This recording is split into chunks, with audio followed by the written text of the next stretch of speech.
¿Qué tal? Muy buenas noches. Hoy es el 8 de diciembre del año 2020 y este es el programa Aquí Vamos, que es el programa que hacemos desde la redacción de la Jornada de Oriente para nuestras redes sociales y para toda nuestra audiencia. ¿De qué le vamos a platicar esta noche? Esta noche le vamos a platicar que el gobierno federal anuncia que en la tercera semana de este mes, en el mes de diciembre, llega las primeras 250,000 vacunas del COVID-19 a México. Habrá 5 fases de vacunación en todo el país. Todo el proceso de vacunación va a terminar hasta marzo del año 2022. Le vamos a dar a conocer los detalles cuándo le toca a usted irse a vacunar contra el COVID-19. El gobierno federal el día de hoy garantizó que va a haber vacunas para todos los mexicanos. Están compradas más de 100 millones de dosis.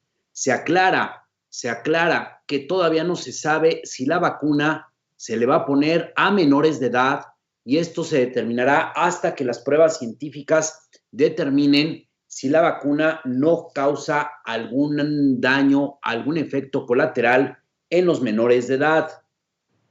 Hoy en la Gran Bretaña, una mujer de 90 años fue la primera en el mundo en que oficialmente se le ha vacunado contra el COVID-19 a través de una campaña mundial contra la pandemia. Una mujer de 90 años, una mujer que tiene varias comorbilidades. De esta manera, hoy la Gran Bretaña ha iniciado ya una vacunación masiva que pretende concluir entre abril y marzo y que ha llevado a la aplicación por primera vez de la vacuna de Pfizer y BioNTech.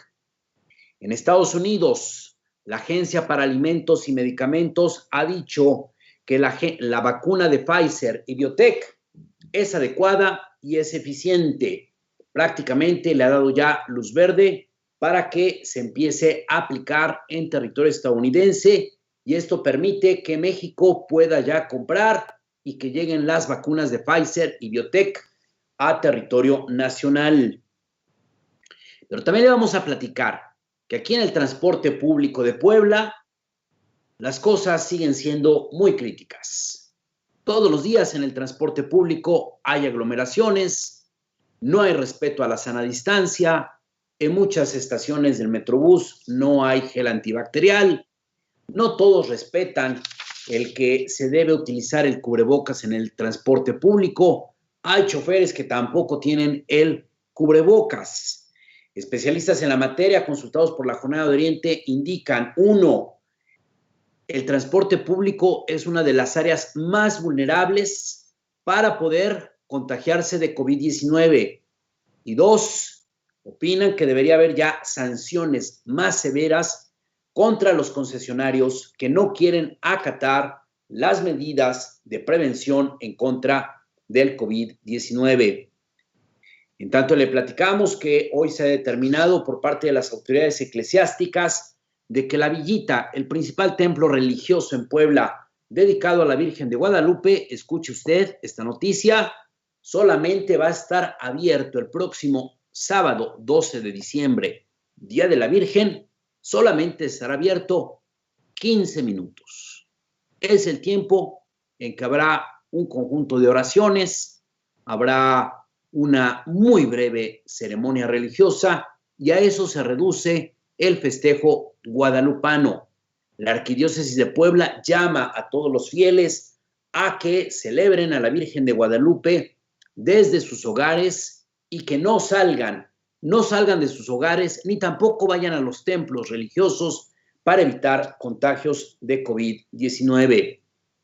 Le vamos a platicar que Juan Velázquez, este destacado abogado mexicano, jurista, hoy fue condecorado con un honoris causa en la Universidad Autónoma de Puebla y Juan Velázquez dijo que él se suma a la defensa de la autonomía universitaria.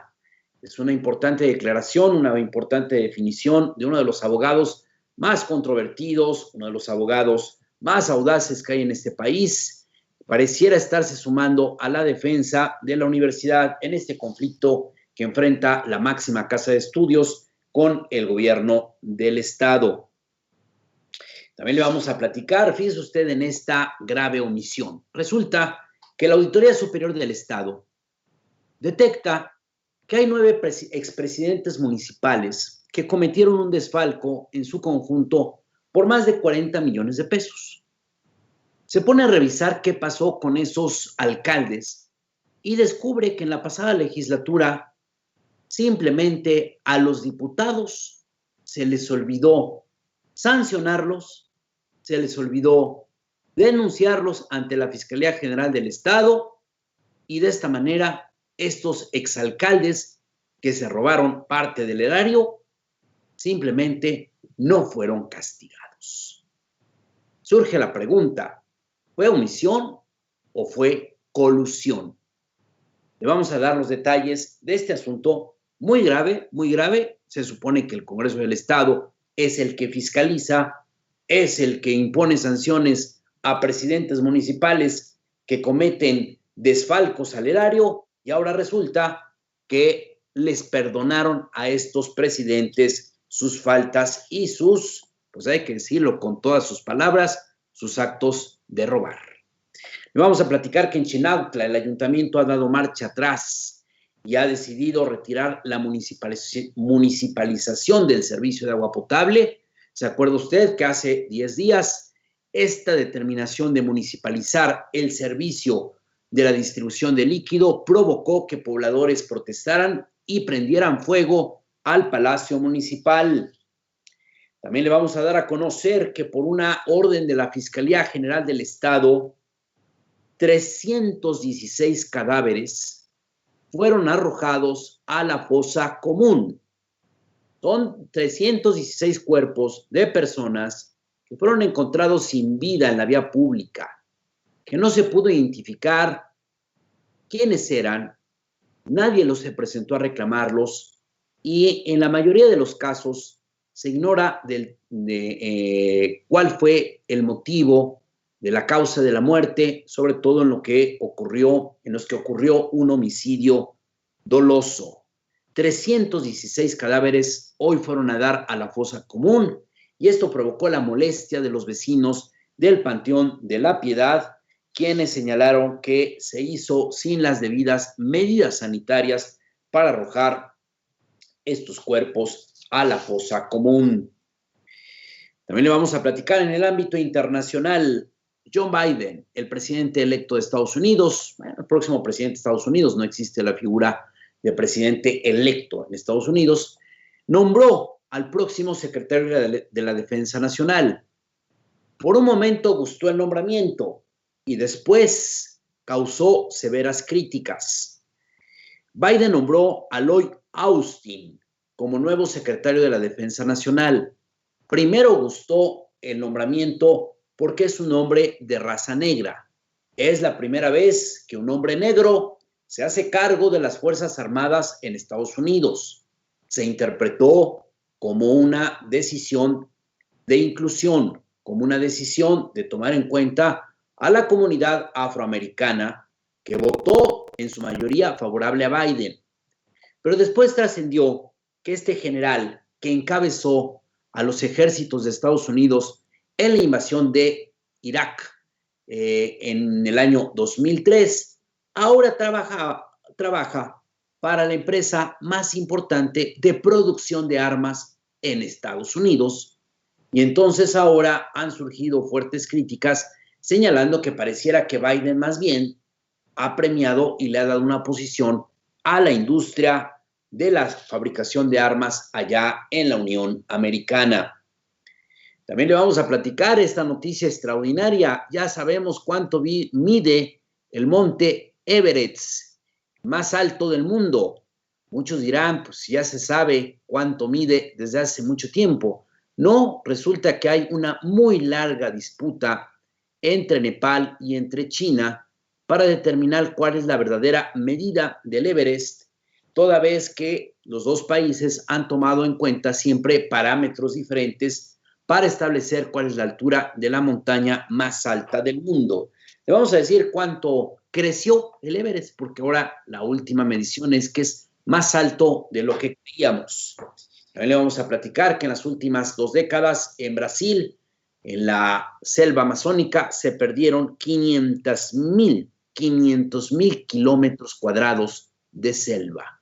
Una situación que preocupa al mundo porque pareciera que este gigantesco pulmón del planeta está en grave riesgo de tener un retroceso medioambiental.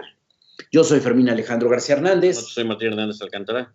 Y nos da mucho gusto que nos esté acompañando esta noche de martes, en que estamos pues recibiendo hoy esta noticia muy importante de que llega muy pronto la vacuna de Pfizer y Biotech a México. Pero también le vamos a decir que se está cumpliendo este día una fecha muy importante, que es, mire usted, por un lado, estamos a 3 días de que se cumpla el primer año de la detención de Genaro García Luna, el exsecretario de Seguridad Pública del gobierno de Felipe Calderón, actualmente preso allá en una corte federal de Brooklyn. Y luego, el día de hoy, se están cumpliendo 15 años del caso Florence Cassé. Este caso donde tuvo como principal protagonista a una ciudadana de origen francés que fue detenida aparentemente porque encabezaba una banda dedicada al secuestro. Una detención que se transmitió en vivo y que dio a conocer el periodista Carlos Loret de Mola en Televisa. Al poco tiempo de que surgió esta detención, se supo que era un vil y vulgar montaje donde nunca existió el operativo, nunca existió la banda de secuestradores, nunca existió el secuestro que supuestamente condujo a la detención de esta banda criminal, y esto provocó un enorme conflicto diplomático entre México y Francia. Un conflicto donde México como nación, México como gobierno, hizo un enorme ridículo porque Felipe Calderón Hinojosa, entonces presidente de México, defendía que había pruebas contundentes contra Florence Cassés, que era una secuestradora, era una delincuente, y al final la Suprema Corte de Justicia de la Nación determinó que se violó el debido proceso de la francesa, toda vez que no fue detenida el día que se dijo había sido privada de su libertad 24 horas antes, lo cual significaba en términos reales una privación ilegal de la libertad o secuestro. 2, nunca existió las pruebas contundentes de algún secuestro. El supuesto secuestro que se investigaba lo investigó el escritor Jorge Volpi, y es de una muchachita que iba a la prepa, la intercepta un grupo de secuestradores, y es una historia además muy peculiar, ¿eh? ¿Sabe usted por qué? Porque a esta muchacha la secuestra un grupo de plagiarios, se la llevan, la empiezan a interrogar, pues la muchacha va muy espantada, la empiezan a interrogar y lo clásico de los secuestros, empiezan a cuestionar a la muchacha diciéndole: sabemos que tu familia tiene dinero, tiene este negocio, tu mamá tiene tal, A, B, C y D, y tiene que pagar tu mamá. Y la propia niña les empieza a platicar que a la mamá le ha ido muy mal económicamente. Y entonces resulta que el líder de la banda de los secuestradores se enamora de la muchacha. Y entonces la empieza a tratar muy bien, la empieza a cuidar. La misma niña empieza a narrar que la mayoría de los secuestradores son muy violentos, pero que él no. Como que desarrolla un amor platónico por la niña y decide liberarla, sin que paguen el rescate. Decide liberarla. Por su amor. Sí, hay una parte en la que cuando se despide de la niña, le dice: si un día necesitas algo, sintonizas la estación de radio donde pasaba este locutor que siempre da mensajes de superación personal, y ahí me mandas un mensaje y me dices que necesitas mi ayuda y yo te voy a ayudar. O sea, así se despidió de la banda. Y entonces, cuando esta niña la liberan, pues ella dio todos datos y señas de los secuestradores. Jorge Volpi leyó la investigación, nunca menciona ella en ningún momento a nadie que hable francés, a nadie que tenga acento francés, a nadie que tenga alguna relación con Francia. Y entonces resultaba extraordinario que después apareciera este tema de detener a esta mujer francesa. Y le voy a decir que es lo peor de todo este caso, es que hay otros miembros de ese grupo que fue detenido, que no es una banda criminal, que siguen actualmente en la cárcel y no han sido liberados. Para que vea usted lo absurdo de nuestro sistema de impartición de justicia, porque yo le voy a decir al revés, si hubieran sido secuestradores, probablemente ya hubieran salido. Tienen abogados especializados. Nada, Fermín. Y en cambio, estos muchachos, que hay que decirlo literalmente. Que me ría, pero le han quitado 10 años de su vida, ¿eh? ¿Sí? 15 años. 10 años. Israel Vallarta, que está detenido por este homicidio, por este secuestro, perdón, pues su único pecado fue haber sido novio de esta muchacha Florence Cassés, que la liberaron. Ella se fue a Francia, hoy da entrevistas. Tengo entendido que el próximo año Netflix va a hacer una serie donde aparece Florence Cassés narrando su caso. Y se quedaron los demás detenidos y no han podido salir de la cárcel de manera absurda. Absurda. Y todo esto fue un montaje que tuvo a dos importantes protagonistas, Genaro García Luna y Carlos de Mola. El paladín de la verdad de la derecha. El paladín de la ética. El paladín de la ética, el hombre valiente. El hombre puro. El hombre, la conciencia. Caballero, la conciencia nacional. La conciencia cívica de este país. Todos los días. En uno de sus varios montajes, ya habíamos hablado de otros, por ejemplo, de la niña Frida Sofía. Durante el temblor. Tiene varios, ¿eh? Tiene varios éxitos. Sí, claro. Sí, claro. Este periodista que todos los días cuestiona al presidente López Obrador, a veces con mucha razón, y a veces con el puro una clara estrategia del grupo de Claudio X González para atacar a la 4T, ¿no? Sí. Sí, tiene muchos episodios. Bueno, pues hoy se están cumpliendo 15 años del famoso caso de Florence Cassés. ¿Ya ha dicho algo Carlos Loret? Sí, se presentó a declarar hace... Pero ahora, hoy dijo algo. No, hoy no ha dicho nada. Sale decir... No declara, ya declaró, ¿verdad? Que fue un error. Oye, fue un error. Hice 4,000 programas y hay muchas cosas. Un error. O sea, así lo reduce. ¿Qué son 15 años en la vida de una persona? Está en la cárcel. ¿Qué son 15 años? ¿Qué es en la cárcel? La francesa ya está en Francia. Y no es cierto. Yo no tenía nada que ver con Genaro García Luna.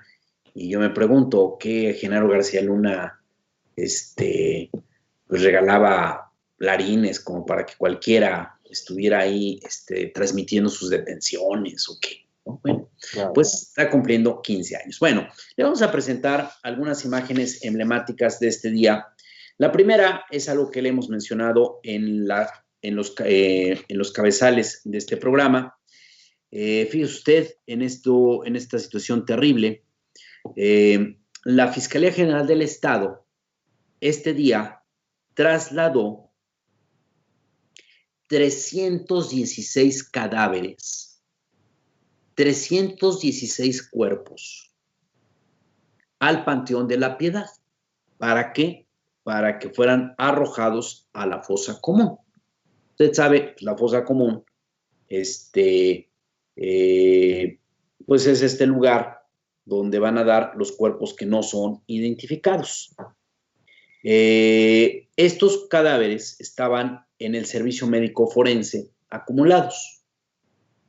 Y resulta que pues son supuestamente de personas que murieron en la vía pública por cuestiones de salud, por causas naturales, por accidentes o por homicidio, y que nunca pudieron ser identificados o nunca se pudo encontrar a un familiar o nadie se presentó a reclamar esos cuerpos.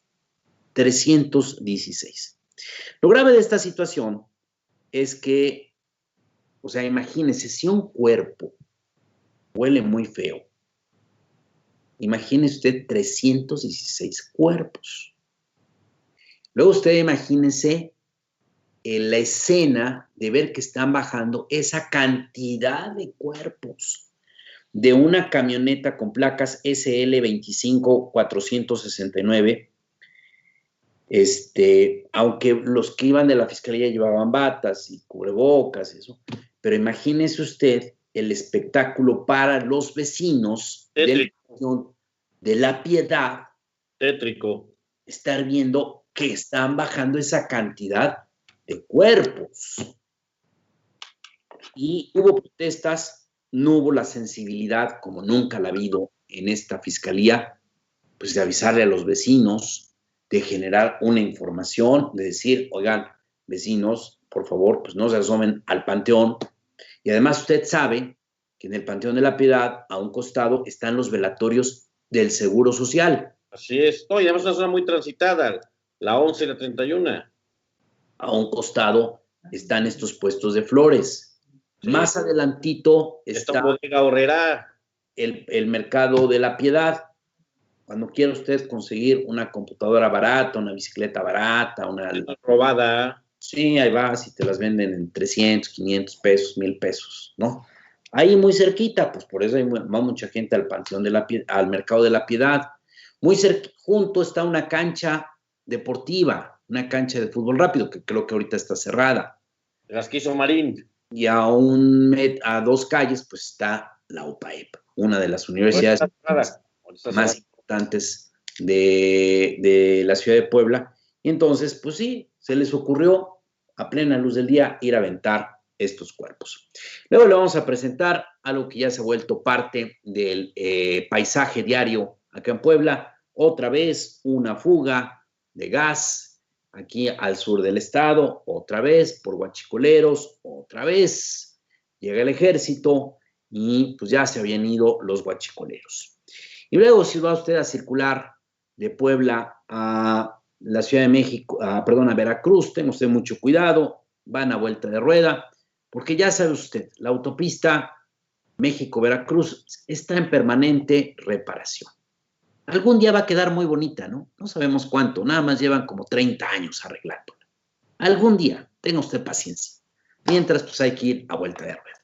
Le dejamos estos 3 videos de estos 3 hechos emblemáticos del día de hoy y cuando regresemos, le vamos a platicar de este episodio muy grave que ha ocurrido en el hospital de Tehuacán, en el Hospital de la Mujer de Tehuacán, un hospital que se hizo para atender exclusivamente al género femenino y resulta que una mujer tuvo que dar a luz a su hijo en el estacionamiento, en la calle, porque el médico de guardia y el policía de la entrada determinaron que la mujer solamente era escandalosa y que no tenían por qué atenderla. Regresamos de ver estos videos, le platicamos este oprobioso episodio en el Hospital de la Mujer de Tehuacán.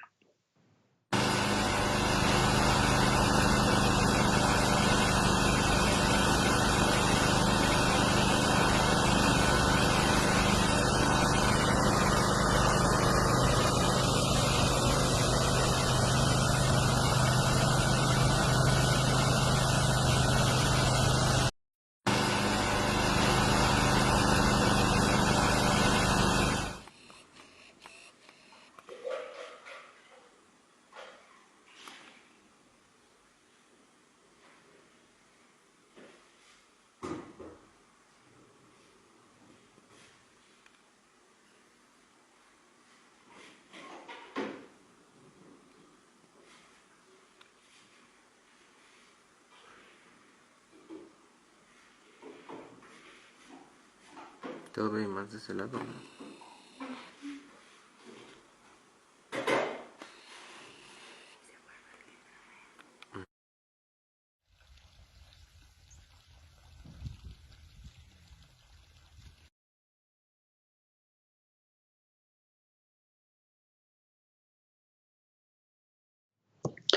Bueno, pues ya vio usted estas imágenes, sobre todo es impactante lo que pasó en el Panteón de la Piedad, donde simple y llanamente pues empezaron a bajar estos cuerpos y pues frente a esta pues difícil situación de los vecinos de no tener una explicación de qué. Qué insensibilidad, ¿no? De parte de la fiscalía.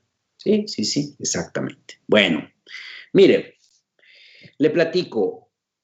Hay un video que primero circuló en redes sociales y después se autentificó que es un episodio que ocurrió hace un día, ayer, ocurrió ayer, y que fue real lo que se ve en este video. Se trata de un video donde María Isabel Gámez está en el estacionamiento del Hospital de la Mujer de Tehuacán. Y ahí es de noche, digo, por fortuna en Tehuacán, aunque estemos en temporada invernal, no hay las bajas temperaturas que, por ejemplo, ya hay, por ejemplo, aquí en la ciudad de Puebla, pero aún así, para un recién nacido que dé a luz o que venga al mundo a la intemperie, es algo muy grave. Esta mujer, María Isabel Gómez, llegó al Hospital de la Mujer de Tehuacán debido a que ya estaba en trabajo de parto, pero la atendió un médico general y le dijo que todavía no era el momento para que la pudieran ingresar y le dijo que se fuera a su casa. Ella regresa media hora después para decir que no, que ella ya siente que ya viene con las contracciones, ya siente que va a dar a luz. Su familia todavía en el hospital argumentó que la tenían que atender en el área de urgencias y el médico de guardia, que se llama Félix Enrique Cortés Campos, le negó la hospitalización. Lo peor de todo esto es que el guardia de seguridad, que se llama Andrés Gallardo Nava, se atrevió todavía a irles a cerrar la puerta del hospital a esta mujer y a sus familiares. Los familiares quedan afuera, sorprendidos de la respuesta que han recibido en este nosocomio, que se supone que tiene la especialidad para atender a mujeres y para atender a mujeres que tienen procesos ginecológicos. Esa es la principal especialidad de un hospital de la mujer. Bueno, pues resulta que la familia y la mujer pues se dan cuenta, después de que ya lo rechazaron, después de que este médico Félix Enrique Cortés Campos no les niega la atención, no los quiere atender y que el guardia Andrés Gallardo Nava les cierra la puerta, pues ¿qué hicieron? En que la mujer ya no aguantó y así en el suelo frío se acostó y ¿cuál va siendo la sorpresa? Que efectivamente nació su hijo. Ya cuando estaba en el trabajo de parto, ya cuando estaba naciendo el niño, se aparece una enfermera a generar una asistencia. Pero dígame usted qué asistencia puede haber en el suelo del estacionamiento del Hospital de la Mujer. Este video empezó a circular, se lo vamos a pasar, lamentablemente, pues no hay la debida iluminación, se ve muy oscuro, pero sí se alcanza a distinguir, se escucha las voces, se escucha el llanto del niño. Esta historia hoy fue autentificada por el gobernador Luis Miguel Barbosa Huerta, quien dijo que es inadmisible que hubiera ocurrido esta situación en el Hospital General de la Mujer y ha anunciado una investigación y que habrá sanciones contra el médico Félix Enrique Cortés Campos y contra el policía Andrés Gallardo Nava. Que no se va a permitir que este acto quede impune y que pues le pidió hoy una disculpa pública a esta mujer, a María Isabel Gámez, y sobre todo a la niña que tuvo, a la bebé, que actualmente se encuentra bien de salud, pero pues hoy públicamente le pidió una disculpa diciendo esto no tenía que haber ocurrido, la tenían que haber atendido y esta niña tenía que haber nacido en condiciones higiénicas, en condiciones adecuadas. Porque además le voy a decir una cosa, estamos en una emergencia sanitaria y todavía que un hospital niegue la atención. Le dejamos el video donde se ve cómo, bueno, le repito, fue en la noche, no se ve del todo claro este video, pero bueno, es el video donde están haciendo esta bebé en el estacionamiento del Hospital de la Mujer de Tehuacán y después la sentencia que ha mandado el gobernador Luis Miguel Barbosa Huerta de que se va a sancionar al médico y al policía que actuaron de esa manera. Está bien el nombramiento, el anuncio que hace el gobernador, aunque yo diría que ojalá pues que no se reduzca únicamente a ir por la cabeza del médico, que es adecuado que lo castiguen. Yo creo que hasta le deberían de quitar la cédula profesional. Es adecuado que despidan al policía, pero que ojalá que no se reduzca ahí el tema, porque déjeme decirle que esto es solamente la parte de un mal funcionamiento de los sistemas de salud. Es solamente una parte. Habrá que revisar cuál era en ese momento el cupo general del hospital, habrá que revisar si había disposición de camas, habrá que revisar si esto no ha sido una práctica frecuente, habrá que revisar si no habrá habido también una intransigencia de directivos del hospital o de funcionarios de la Secretaría de Salud. Creo que a veces somos muy duros con los médicos y todo el mundo se focaliza con el médico que da la cara, pero a veces no entendemos que lo que no funciona es todo el sistema. Y el médico, a veces lamentablemente, el que atiende, acaba siendo el chivo expiatorio. Es un engranaje solamente de toda una maquinaria. Te voy a poner un ejemplo. Está el caso del famoso niño, recuérdame el nombre, Lázaro. Lázaro, el niñito, el recién nacido. Nacido con anticipación, pues. Bueno, a ver, este niño este bebé que nace prematuro, de manera prematura, al quinto o sexto mes. Recuérdame, Martín. Sí, sexto mes. En el Hospital de la Margarita, y que los médicos lo dan por muerto. Y después el niño ya está en la funeraria. 5 horas después. El papá se está despidiendo de él y el niño se empieza a mover. Bueno, el bebé se empieza a mover. Yo tuve la oportunidad de platicar con un médico del Seguro Social y me decía, no es justificación, pero a ver, hay que entender algo. El Seguro Social, que dirige Zoe Robledo Aburto, lleva 3 años sin poder resolver la inhabilitación del Hospital de San Alejandro. Entonces, en la Margarita hay una sobresaturación de pacientes. Y si tú, como médico, veías a 4 pacientes en media hora, a veces hay que ver 10 pacientes. Y luego él me decía, también hay que tener en cuenta algo. Un bebé que nace en esa etapa, nace sin capacidad todavía de poder respirar.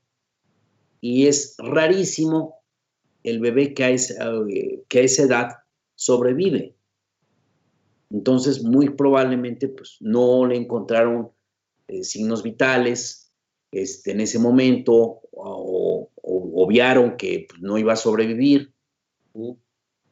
Y al mismo tiempo hay un sobrecupo y los médicos tienen que estar atendiendo a muchos pacientes y todos los pacientes quieren atención, que es lo correcto, pero entonces, ¿quién tiene la responsabilidad? ¿Solo los médicos que dijeron que el bebé había nacido muerto? ¿O todos los que están atrás en el Seguro Social y que no han resuelto esta crisis de San Alejandro? Empezado por el señor Zoé Robledo Aburto, el director general del Instituto Mexicano del Seguro Social, que cada 3 meses nos da una nueva fecha y nunca se cumple. Ahorita lo último que sabemos es que hasta el próximo año ya van a tener el proyecto para demoler el hospital. Y ya que lo hayan tirado, van a construir otros 2 nuevos hospitales y que a lo mejor se tardan 2 años, que hay que tener paciencia. Ya llevamos 3 años sin el hospital. Es decir, cuando llegue la solución, vamos a tener 5 años sin el Hospital San Alejandro, que yo nada más le digo una cosa, era uno de los hospitales más grandes de México, que daba atención a derechohabientes de Puebla, Oaxaca, Veracruz, Hidalgo y Tlaxcala. Nada más, nada más. Como me lo decía un médico, el Hospital San Alejandro tenía 14 pisos, la Margarita tiene 5 pisos. Entonces tú imagínate todo lo que había en San Alejandro y que se lo veniste a meter a un hospital que no tenía ni la mitad del tamaño del que se cayó. Una persona que trabaja en hospitales, o que trabajó mucho tiempo, muchos años en hospitales, me comentó algo parecido a lo que te dijeron a ti, Fred. Idéntico. Hay una saturación en la Margarita por la carencia de hospitales, particularmente el de San Alejandro. Entonces, por eso yo digo, también en este caso de Tehuacán, ojalá que el gobierno del estado, pues no nada más se vaya contra el médico y se investigue toda la cadena de responsabilidades que hubo para que hubiera ocurrido esta barbaridad. Le dejamos el video del nacimiento en el estacionamiento y luego el pronunciamiento del gobernador. Ya lloró, ya. Está bien mal.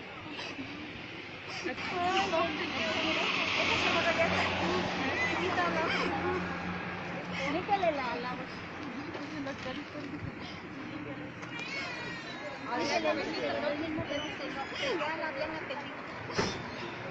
¿Se creen? Por favor, llamen al doctor. Ay, no, qué bárbaro, de veras. No, ahorita le vamos a llamar a la prensa que nos cambia. No contesta, no contesta.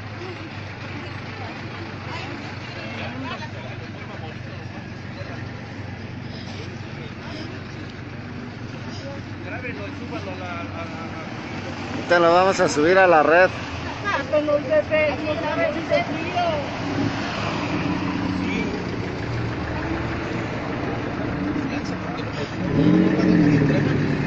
frío. Por ahí dígale que ya tuvo su bebé aquí en plena calle.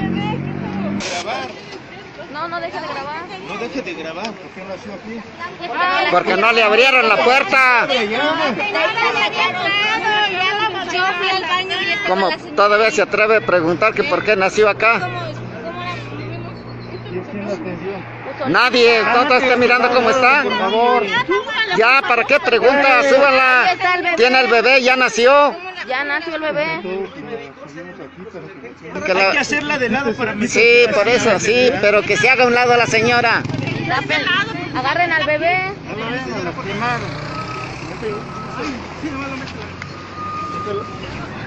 Esa madre no sirve. Una tabla. No, sí sirve, amigo. Sí sirve, nomás que Hay que la... hacerla de lado para mí. Sí, por eso, sí, pero que se haga a un lado la señora. Agarren al bebé.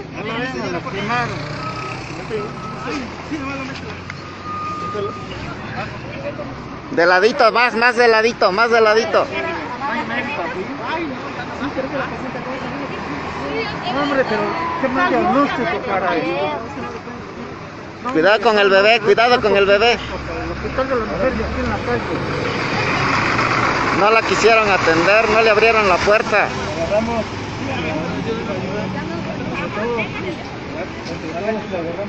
Dale.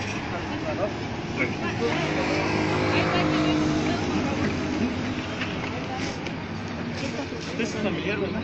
Apenas corren anoche una muchacha. Hasta se desmayó. El bebé no se va a buscar, ¿a dónde va a ir? Ahí va a venir.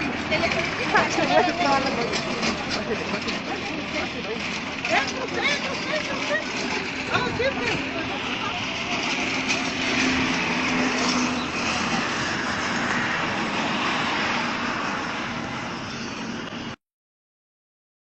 El tema de Tehuacán es el de la señora, ¿cómo se llama la señora? Ay, qué bárbaras son. María Isabel Gámez López, que a las 5:08, ¿verdad? Del día de ayer, de la mañana, se presenta al Hospital de la Mujer porque viene con trabajos de parto. El médico de guardia, el doctor, ¿cómo se llama? Félix Enrique Cortés Campos, la evalúa y dice, todavía te falta, regresa más tarde. Y a las 5:40, 5:40, la señora ya había regresado y ya había dado a luz ahí, en la puerta del hospital. El que no la dejó pasar fue el señor Andrés Gallardo Nava, policía auxiliar. Ese es el asunto lamentable, reprochable, inadmisible, que vamos nosotros a sancionar. Primero le pido a la Secretaría de Salud que valore la suspensión del doctor, la suspensión laboral del doctor. Segundo, que el jurídico de salud presente denuncia penal de los hechos para que queden sujetos a investigación y en una rápida investigación se determine la responsabilidad tanto del doctor como del policía o de los mandos médicos que tengan establecidas ese mecanismo de atención. Al policía, que es policía auxiliar, también pido a la policía auxiliar de la Secretaría de Seguridad Pública que retire al señor, que analice su retiro y suspensión laboral y que desde luego que se analice su responsabilidad penal. Entonces, es inadmisible. Como gobierno ofrecemos una disculpa en este caso y en cualquier otro de desatención. Un principio de este gobierno ha sido la cercanía, el rostro humano, y hay gente que no entiende. Hay gente en muchas áreas de gobierno que esto no lo entiende. Se van a ir. Todos ellos o ellas se van a ir.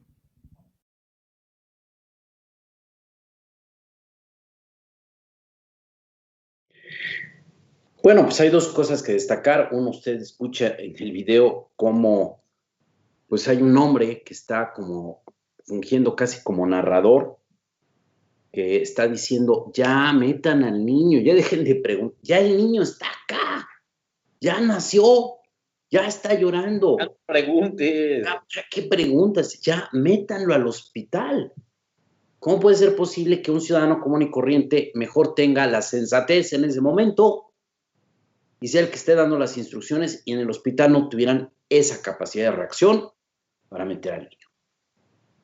Y hay que destacar también lo que no me había fijado en esta parte que dice el gobernador, donde dice también hay que investigar a los mandos medios. Eso es correcto, porque repito, a ver, ¿fue incorrecta la actuación del médico? Sí. ¿Del policía? Sí. Pero habría que preguntarse por qué actuaron así. Exactamente. Las inercias de la actuación de muchas personas que se dedican a atender directamente a la gente, Fermín, pues no necesariamente son falta de criterio, insensibilidad. A veces son órdenes absurdas que toman personas que están en medio o hasta arriba sobre protocolos. Exactamente. El policía puede, si lo dejo entrar, ¿qué me pasa? Me van a regañar. El médico, pues no tengas el trabajo de parto aquí mientras no se vea que vaya a dar a la luz. ¿Sí me explicó? Sí. Puede ser también, sin eximirlos de ninguna responsabilidad, posiblemente me esté equivocando, pero puede ser también así, es decir, no puede haber tanta negligencia por mí. Sí, yo creo que no hay ningún médico que esté pensando en hacerle un daño a un paciente. No. No hay ningún médico. Y a veces también hay que entender, los médicos a veces, sobre todo los que están en la noche, a veces ya llevan horas trabajando. A veces los someten a jornadas largas, cansadas o arduas.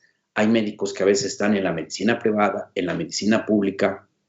Hay médicos que están atendiendo urgencias y que están medio durmiendo ahí cuando hay un pequeño espacio, que se duermen en las sillas, que se duermen en los camastros, porque no hay un lugar ni siquiera donde puedan tener un adecuado descanso. Bueno, esto es lo que pasó, muy grave lo que ha ocurrido. Vamos a cambiar de tema y vamos a hablar de lo que hoy, sin duda alguna, es el tema en la opinión pública, no solamente de México, sino en el mundo. El día de hoy ha sido el día D. ¿Por qué? Porque hoy ha iniciado ya la primera jornada masiva de vacunación en el mundo contra el COVID-19 con una vacuna que es avalada por la comunidad científica. Usted sabe que hay la vacuna rusa Sputnik 5 que no ha pasado todos los filtros de aprobación de los biológicos que sirven para frenar epidemias, y la vacuna de Pfizer y BioNTech, que hay que decirlo, es la más cara, es la que muchos consideran que puede ser la más efectiva y además es la más difícil de manejar porque tiene que estar bajo una condición de 70 grados bajo cero, estar prácticamente en estado de congelamiento. Para eso se necesitan cámaras frigoríficas que se les llama hiperfrigoríficas, es decir, no es lo que comúnmente existe. Y después de esto, la vacuna solamente está activa 5 días después de que se le descongela. El día de hoy, en la Gran Bretaña, que es el primer país que ha autorizado la vacuna de Pfizer y BioNTech, el día de hoy ya se aplicó la primera dosis. Hoy inició la vacunación en 50 hospitales. La primera paciente fue Margaret King, una mujer de 90 años de edad con varias comorbilidades, entre ellas es hipertensa y ha tenido algunos problemas vasculares. Por tener 90 años, por tener estas condiciones de debilidad de salud, se eligió esta mujer y de esta manera Margaret King es la primera que se ha inyectado ya la vacuna contra el COVID-19. Ya la vacuna oficialmente, sabemos que hay miles de personas que participaron en los ensayos clínicos. De acuerdo al Ministerio de Salud y al primer ministro Boris Johnson, se estima que en el mes de abril va a haber ya una vacunación masiva entre la población de la Gran Bretaña. Pero también hay que decir algo, la Gran Bretaña tiene una población que es menor es casi como un 40 y tantos % de lo que tiene México. Hoy empieza en 50 hospitales, en unos días habrá 1,000 centros de vacunación y con esto la Gran Bretaña se coloca como el primer país que estaría desarrollando una estrategia para intentar frenar el COVID-19. Margaret King es la primera paciente. Habrá que ver si al cabo de un mes, 7 días, efectivamente esta mujer aparece ya inmunizada contra el COVID-19. Porque de acuerdo a los protocolos, hay que ponerse una primera dosis, después hay que dejar pasar 30 días, después hay que poner una segunda dosis y hay que dejar pasar 7 días. Ese es el protocolo que sirve para que esta vacuna tenga efectividad.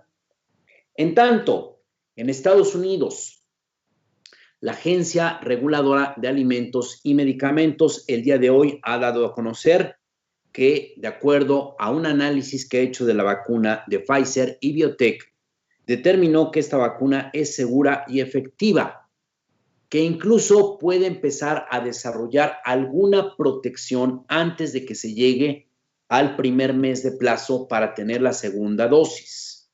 Con este anuncio, prácticamente se está dando ya luz verde para que en Estados Unidos se empiece a utilizar esta vacuna. Esto ha llevado a que en México, el día de hoy, Hugo López-Gatell y Jorge Alcocer, el primero subsecretario de Salud y quien lleva la estrategia epidemiológica del gobierno federal, el segundo es el secretario de Salud federal, anunciaran que en la tercera semana del mes de diciembre de este mes llega a México los primeros lotes ya de la vacuna de Pfizer y de BioNTech. En este primer momento van a llegar aproximadamente 250,000 dosis, que como ayer le decíamos, estas dosis son fundamentalmente para el personal médico, para militares que están en lo que se le ha llamado la primera línea de atención al COVID-19. El día de hoy el gobierno federal ha dicho que al mismo tiempo tiene ya compromisos para comprar con Pfizer y BioNTech 34.4 millones de dosis, con AstraZeneca y la Universidad de Oxford 77 millones de dosis y con el conglomerado chino-canadiense CanSino 30 millones de dosis. Es decir, estamos hablando de aproximadamente algo así como unos 134, 140 millones de dosis que se estarían comprando. Se ha aclarado hoy por parte del gobierno federal que no se sabe todavía si la vacuna se puede aplicar a menores de edad. Esto se determinará al pasar de los meses en la medida en que vayan avanzando diversos estudios que se están haciendo respecto a la efectividad de estas vacunas sobre los posibles efectos colaterales. De tal forma que hoy se ha dado a conocer un esquema de vacunación en México que va a tener 5 fases y que va a terminar, escuche usted bien esta fecha, porque le hemos venido diciendo, la vacuna es la alternativa para frenar el COVID-19, pero no lo es todo. No lo es todo. No hay que entrar en esta falsa idea de que ya con la vacuna ya llegó y se acaba el asunto. Todos nos pinchamos al mismo tiempo y ya no pasa nada. No, porque el proceso de vacunación terminaría en marzo de 2022. Esto significa que estamos hablando de un proceso de vacunación de aproximadamente 15 meses. 15 meses duraría todo este proceso de vacunación. De acuerdo a lo que hoy dio a conocer el gobierno federal, las 5 fases son las siguientes. La primera fase inicia en esta tercera semana de diciembre y se va a extender hasta el mes de febrero del próximo año. En esta primera etapa se van a vacunar al personal de salud y personal militar que están en la atención de enfermos de COVID. Van a ser 125,000 dosis. Usted me va a decir, ¿por qué entonces hablan de que llegan 250,000 vacunas? Ah, bueno, ¿por qué? Por cada persona son 2 dosis. En esta primera etapa, diciembre de este año, este mes de diciembre, a febrero del próximo año, se va a inmunizar al personal médico que atiende a pacientes de COVID. Usted va a decir, ¿por qué ellos tienen el privilegio? Bueno, porque en primer lugar, México está a la cabeza de personal médico que se ha contagiado y porque el personal médico entra en un doble riesgo. Son los que se contagian y son los que después pueden contagiar a otros más en el país. Por eso es muy importante inmunizar a este sector muy vulnerable. 107,500 dosis se van a concentrar en la Ciudad de México, 17,500 dosis en Coahuila. ¿Qué significa esto? Que tengo entendido que se van a concentrar ahí las dosis, pero se van a distribuir para poder vacunar a personal médico de todo el país. Todavía no se acaba de explicar bien esta logística y les recuerdo que la principal dificultad que hay es que tiene que haber este sistema de refrigeración extremo que tiene que estar entre 70 y 80 grados bajo cero. Es decir, más frío que el Polo Norte, para que nos entendamos. Más frío que el Polo Norte. Las regiones más frías de Siberia llegan a los 50 y tantos grados bajo cero.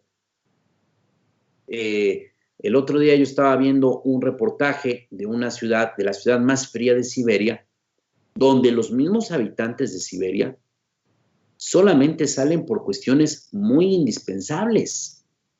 La gente no sale a la vía pública por el riesgo de congelarse. Bueno, pues la refrigeración de estas vacunas todavía tiene que ser a una temperatura todavía mucho más extrema que la que pueda haber, por ejemplo, en la nieve de Siberia o en el Polo Norte. Bueno, la segunda etapa de vacunación va a iniciar el 2 de febrero y se va a extender hasta el mes de abril, febrero, marzo, abril. Febrero, marzo, abril. En esa segunda etapa se va a terminar de vacunar al personal de salud y se va a empezar a vacunar a las personas mayores de 60 años de edad. O sea, fíjese usted bien, esta fecha es muy importante. Si usted tiene más de 60 años, si usted tiene parientes de más de 60 años, tiene que poner atención porque la etapa para vacunarlos va a ser febrero, marzo, abril.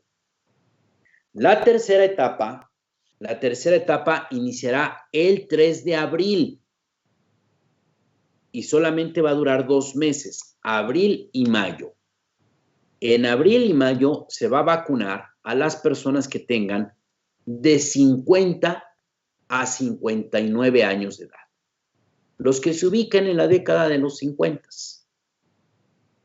Abril y mayo. A partir del 3 de abril y todo el mes de mayo, las personas de 50 a 59 años de edad. Cuarta etapa, que es una etapa más larga, que es mayo, no es igual, es mayo, junio. Mayo, junio del próximo año se va a vacunar a las personas de 40 a 49 años. De 40 a 49 años. Mes de mayo y junio. Y luego, de junio a marzo de 2022, se va a vacunar al resto de la población. De junio de 2021 a marzo de 2022, se vacuna al resto de la población, es decir, a todas las personas que sean menores de 40 años de edad. Se estima que para esa fecha, para junio, ya se sabrá si también se pueden vacunar a los menores de edad, a los niños y a los recién nacidos. Pero esto será hasta junio.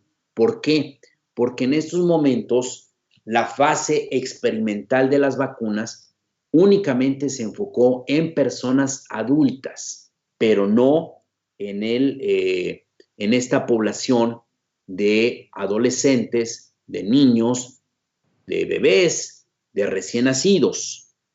Hay todavía una fase de experimentación y se estima que va a ser a mediados del próximo año cuando se sabrá sí hay que vacunar a este segmento que es gigante, es el más grande de todos. Entonces, ya lo sabe usted, la primera etapa es de diciembre a febrero, solamente personal médico. La segunda, febrero y abril, personas mayores de 60 años de edad. La tercera etapa es abril-mayo, de 50 a 59 años. La cuarta etapa, de mayo a junio, de 40 a 49 años. Y la quinta, que es la que a mí me toca, de junio a marzo, para los que sean menores de 40 años. ¿No? Bueno. A los jovenazos. El sistema que se va a utilizar es el siguiente. Se van a instalar los centros de vacunación, va a haber un filtro sanitario para que se le ponga la vacuna a personas que no tengan COVID-19. Segundo, se hace un registro para que se lleve el control de quienes tienen la primera dosis, la segunda dosis, quienes ya la recibieron. Luego se pasa a la mesa de vacunación y después habrá una área de observación durante 30 minutos. Si alguien tiene una reacción, en esos 30 minutos se tiene que manifestar la reacción. Sabemos que todas las vacunas generan reacción a un porcentaje de la población. Siempre eso ocurre. Usted va a las escuelas donde luego vacunan y resulta que en un grupo de 40, 50 alumnos, a 1, 2, 3 niños les da fiebre, por ejemplo, ¿no? Algunos 2 o 3 les da urticaria, les da alguna cuestión cutánea. Y al resto no le pasa nada. Entonces, se supone que en esos 30 minutos habría como atención médica por si alguien tiene una reacción. Hoy, Hugo López-Gatell dijo que se está estudiando además un esquema donde la gente que tenga comorbilidades, es decir, que padezca diabetes, hipertensión, obesidad mórbida, algún problema que comprometa al sistema inmunológico, como ser seropositivo, como tener cáncer, como tener alguna enfermedad pulmonar, se va a buscar la manera de que no necesariamente sean vacunados cuando les toque al segmento de su edad, para que de esta manera se les proteja, porque recuerde usted que esas son las principales víctimas del COVID-19, las personas que se contagian y tienen una comorbilidad, es decir, una enfermedad ya preexistente. Bueno, le vamos a dejar hoy las diferentes intervenciones que hubo en la mañanera que ofrece el presidente Andrés Manuel López Obrador. Primero, donde se anuncia la llegada de la vacuna en la tercera semana de diciembre. Luego, el modelo de vacunación de 5 etapas. El presidente López Obrador, pues, que va a estar en el primer segmento por su edad, dijo pues, que va a ser turno para que lo vacunen. Hugo López-Gatell garantizó que sí hay una planeación de que va a alcanzar las vacunas para todos aquellos que se quieran inmunizar en el país y que hasta ahorita no se ha encontrado ninguna evidencia de que la vacuna cause algún daño a la salud. Le dejamos todas estas participaciones y regresando le vamos a platicar. Esto es una muy buena noticia, esta es una cara muy positiva para enfrentar el COVID-19. Regresando, le vamos a hablar de una parte muy negativa. ¿Cuál es? Pues que el transporte público acá en Puebla no está del todo ubicado en las medidas sanitarias de prevención. Se ha dicho que el tema de los ambulantes en la vía pública es un factor de contagio. Yo creo que sí es cierto. Se ha dicho que hay contagios en estas reuniones de fiestas, de celebraciones, de bailes. Sí, yo creo que también es cierto. Pero también le vamos a decir que un sector muy, pero muy vulnerable, muy riesgoso, es el transporte público. Y entonces vemos una resistencia de los concesionarios, por enésima vez, siempre son muy abusivos, para acatar las medidas que se dictan por la emergencia sanitaria. Le dejamos primero estas participaciones y regresando le vamos a presentar la realidad del transporte público en Puebla en relación con el COVID-19. Un procesamiento más expedito de las reflexiones en nuestra Agencia de Protección contra Riesgos Sanitarios, COFEPRIS, la Comisión Federal. Y una vez que se obtenga eso, tendremos ya identificado claramente el momento de llegada de las vacunas. Si todo marcha como se ha planteado y como lo hemos venido platicando con Pfizer, tanto en el ámbito de lo regulatorio como en el ámbito operativo del Programa Nacional de Vacunación, tendremos las vacunas en los últimos días de la tercera semana de diciembre, y en cuanto llegue empezará a utilizarse. Por eso hemos diseñado el operativo específico de la etapa 1 con la ayuda de las Fuerzas Armadas. Nuestro agradecimiento a la Secretaría de la Defensa Nacional, a la Secretaría de Marina, y hemos dispuesto que el primer embarque, que potencialmente sería de 250,000 dosis, lo utilizaríamos en el primer segmento del grupo de prioridad 1, es decir, en el personal de salud, primeros respondedores en la epidemia de COVID, para tener un ambiente más controlado, un ambiente mejor regulado, no solamente en materia de seguridad del propio producto, de las vacunas, sino también en la logística de operación para esta vacuna, por sus características. Entonces lo haríamos directamente con la participación de las Fuerzas Armadas. Y hemos dispuesto 2 sitios iniciales de aplicación. En este momento estamos analizando otros 2 adicionales para cubrir varias regiones del país: centro, norte, oriente, suroriente y occidente, que nos permitieran tener una movilización más efectiva en ciertos tramos del producto y en ciertos tramos de las personas que se van a vacunar, de las médicas, los médicos, el personal de salud. Con el gobierno de Coahuila, con el señor gobernador Miguel Ángel Riquelme, hemos ya estado en pláticas, inicialmente a través de su secretario de Salud, el doctor Roberto Bernal, y más recientemente él ya sancionó la posibilidad de que en Coahuila podamos tener uno de estos nodos de vacunación. La siguiente. Algunas características de la vacuna de Pfizer.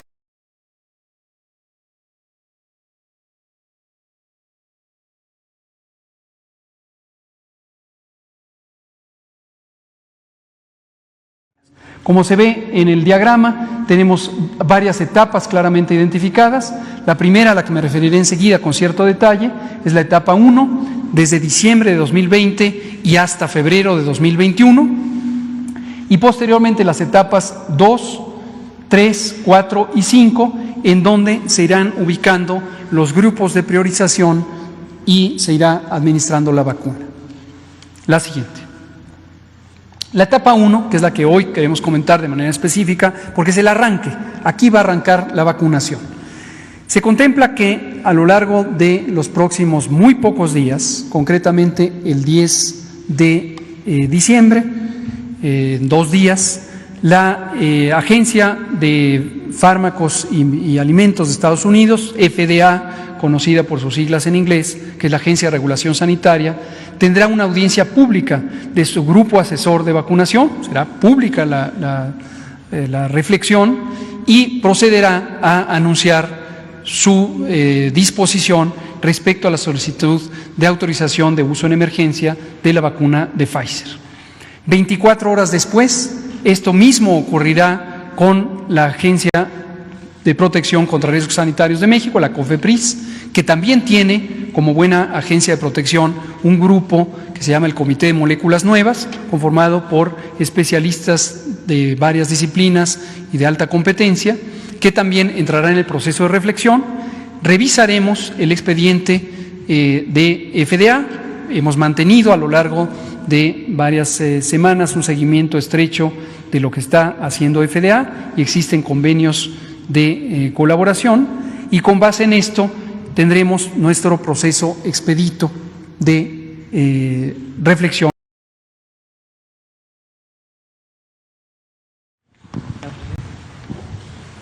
Sí, yo voy a esperar a que me corresponda, que me toque, sí, a la cuarta etapa, como está programado.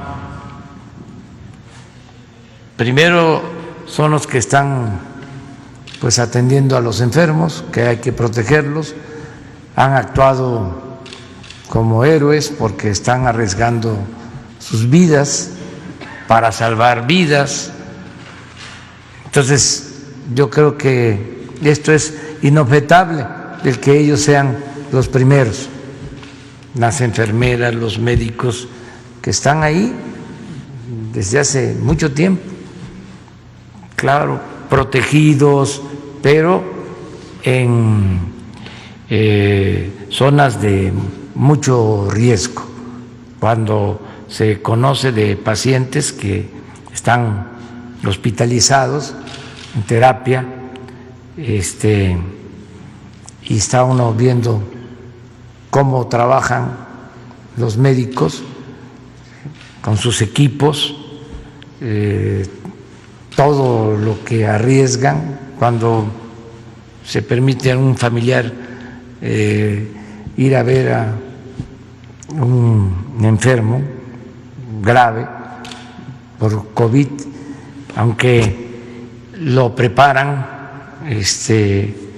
lo protegen con todos los trajes que se utilizan, de todas maneras le recomiendan después que se guarden unos días por los sitios en donde están los enfermos, que pues están muy expuestos al virus. Entonces, no hay duda de que ellos tienen que ser los primeros en ser protegidos. Y luego los adultos mayores. Priorización. La siguiente. Se contempla alcanzar cobertura, la meta de cobertura al final de 2021, es decir, todo 2021 estaremos trabajando conforme vayan apareciendo las distintas vacunas. Ya se ha destacado, existen 12 en el proceso de investigación clínica. En el momento México tiene contratos o convenios firmados con 3, pero aparecerán otras. Y conforme aparezcan otras, aparecerán oportunidades para diversificar el tipo de vacuna, pero también para ampliar la capacidad de adquisición de vacuna por parte de México, por parte del mundo. Se ha firmado, por cierto, ya también el doctor Alcocer acaba de firmar un convenio hasta el momento no vinculante para tener un acceso a las vacunas de la empresa farmacéutica Janssen, del grupo Johnson & Johnson, que realiza ya investigación fase 3 en México y a partir de la semana previa inició su ensayo clínico en 6 unidades en distintos puntos del país, y esto nos pone como uno de los 9 países que están participando en el ensayo clínico de Janssen y nos da un acceso potencial preferente respecto a países que no participan en el ensayo clínico. También esto fue una materia de oportunidad y entonces seguiremos ampliando la opción de tener otras. Ciertas poblaciones que pueden tener condiciones de vulnerabilidad, por ejemplo, las mujeres embarazadas. Hasta el momento, ninguno de los ensayos clínicos que están en curso, incluidos aquellos que fueron culminados y utilizados como evidencia para la solicitud de autorizaciones de uso, incluyó a poblaciones menores y tampoco a mujeres embarazadas. Insisto, esto es un precepto ético históricamente establecido en la investigación de salud y también en el manejo de las condiciones de salud, tanto clínicas como de salud pública. En su momento, lo que se espera es que seguirá apareciendo evidencia científica que permita ampliar las indicaciones de uso para las poblaciones que pueden tener estas particularidades. La buena noticia, desde luego, es que, contrario a lo que se pensaba al inicio de la epidemia y a diferencia de la influenza, las mujeres embarazadas no tienen un riesgo particularmente alto de tener complicaciones por COVID-19 o la enfermedad misma. No tienen, a diferencia de lo que se pensaba al inicio de la epidemia y de lo que sí ocurre con la influenza. Y sabemos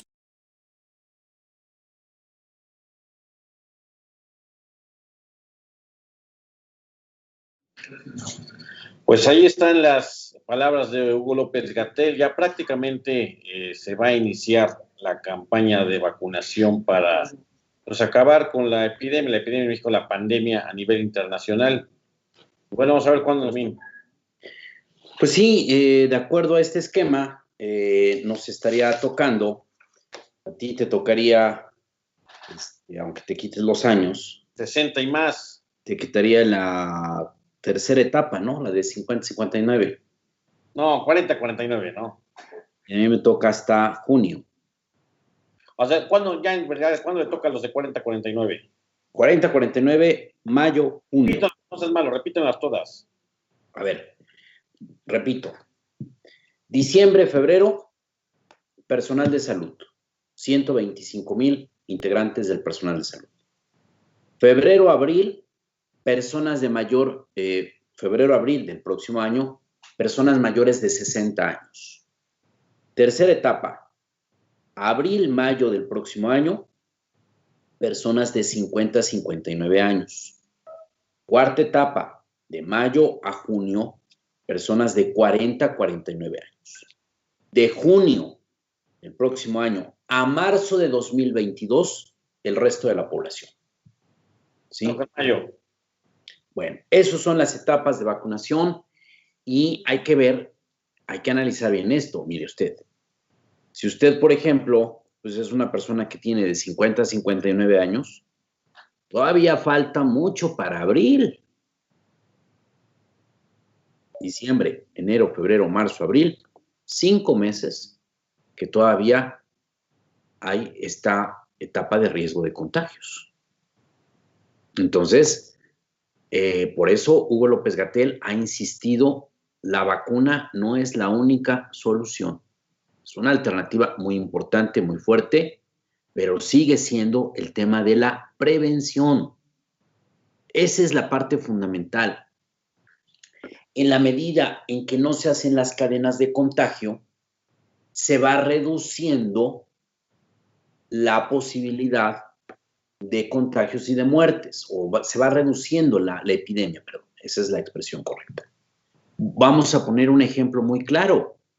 China, donde surgió el COVID-19. China logró frenar los contagios, aunque tuvo un rebrote fuerte, al final también volvió a controlar ese rebrote y lo ha hecho sin tener vacuna. ¿Qué es lo que se hizo? Pues un confinamiento muy extremo, muy cuidadoso. Eso sí, la gran diferencia entre China y México o cualquier otro país de Occidente es que pues en China hay todavía un sistema muy autoritario, donde ahí sí es porque quieres o quieres. Nada de que yo, no me uso la mascarilla porque si no, no puedo respirar, como Fernández Noroña, porque tomo agua y porque ¿dónde dice en la Constitución que debo de usar mascarilla, etcétera, etcétera? Allá en China no es de que quieres, allá es lo haces porque lo haces. Y sí es una diferencia fundamental. Entonces, pero a lo que voy es que allá controlaron este asunto de la sana distancia, de no generar aglomeraciones y pudieron reducir y aplacar los contagios. Esa es la mejor estrategia.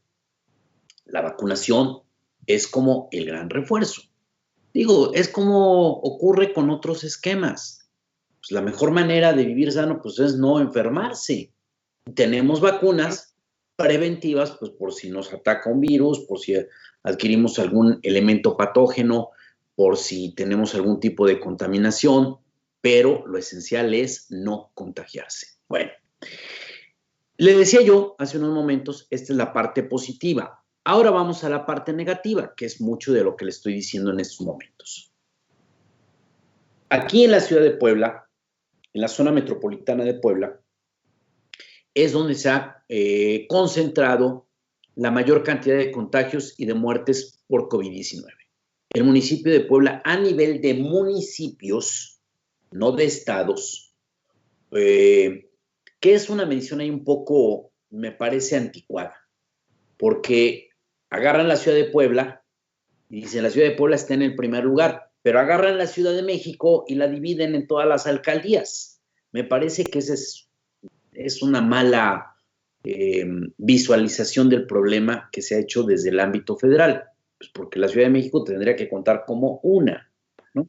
Pero bueno, pero aún así, Puebla aparece como la ciudad con mayor número de muertes a nivel de municipio, a nivel de ciudad, y aquí se ha hablado de que hay 3 sectores que son vulnerables. El gobierno del estado identificó la semana pasada el tema de los vendedores ambulantes. Con anterioridad, autoridades municipales y estatales y federales han advertido que un foco de contagio han sido las fiestas, las reuniones familiares, los convivios, los eventos sociales, ha sido ese otro factor de contagio. Pero está el que me parece que es el más grave de todos, el más riesgoso, el más peligroso, que es el transporte público. No solamente porque una persona que tiene COVID pueda subir, sino porque en el transporte público es un lugar muy cerrado, donde entre otras cosas, pues, agarramos el tubo, agarramos el asiento, y una persona que está contagiada por tener ese contacto, pues puede estar dejando el virus. 2, la ventilación de las unidades del transporte público siempre es muy mala, y entonces van con las ventanas cerradas, y entonces pues lleva a que se concentra una mayor cantidad del ¿cómo se diría? El germen. Y 3, que aunque se establecieron protocolos, medidas de seguridad, aunque existe un decreto que se supone que estaría estableciendo normas muy claras en el transporte público, pues resulta que los concesionarios del transporte no están respetando estas normas. Usted me va a decir, ¿y por qué el gobierno no ha hecho nada? Bueno, pues porque hay una debilidad estructural. Si no estoy mal, creo que hay 30 agentes de vialidad, 30 agentes no de vialidad, de inspectores del transporte. 30 hay en todo el estado. Usted sabe que 30, ¿qué van a hacer? Nada. Si no estoy mal, creo que estamos hablando de un parque vehicular en todo el estado, entre taxis, entre transporte público. Si no estoy mal, creo que estamos hablando algo así como de 250,000 vehículos. Imagine usted 30 personas. No, jamás. Jamás. Pero el problema, pues, es que ese es un foco de contaminación.